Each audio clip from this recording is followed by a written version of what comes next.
Le roi Charles III est un homme qui ne se refuse rien, surtout lorsqu'il s'agit de femmes. Et si Camilla était la maîtresse connue du prince Charles, il y en avait bien une autre, plus secrète. Une autre maîtresse qui était très proche de Diana. Lady Dale Elizabeth Tryon partageait donc le lit de Charles avec Camilla et la princesse des cœurs, épouse officielle. L'Australienne a d'ailleurs aidé avec Camilla, le futur roi, à choisir Diana, comme rapporté par Gala. Une femme qui avait de vieux démons et qui a fini par se défenestrer. Révélation.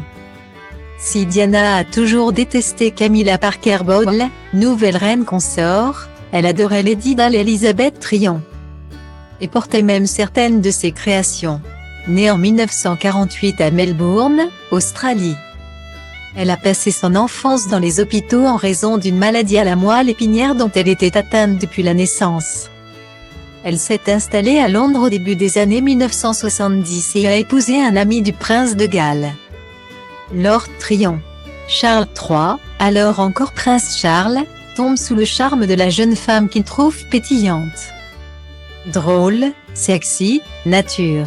Elle est la seule femme qui me comprend vraiment, aurait confié le père de William et Harry à son sujet. Si elle montrait toute son exubérance, elle cachait en revanche à son amant ses zones d'ombre. Créatrice de vêtements et maman de 4 enfants, elle était dépressive chronique. On dit même qu'elle dépannait Diana en somnifères puissants quand elle en manquait. Dans les années 1990, Dale a très mal pris que Charles la délaisse totalement pour Camilla. Elle sombra alors dans une grosse phase de déprime, noyant son malheur dans l'alcool, la vodka notamment, et les médicaments. Elle se défenestra en 1996 alors qu'elle tentait de fuir d'une clinique de désintoxication.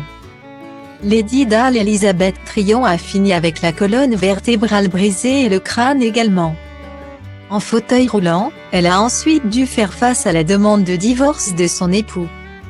Victime d'un sentiment de persécution, comme rapporté par nos confrères, elle pensait qu'on voulait l'assassiner. Alors qu'elle touchait le fond, elle a été très affectée par la mort de Diana le 31 août 1996. Et c'est 9 mois plus tard qu'elle est décédée à son tour, à la suite d'une septicémie, après une opération bénigne.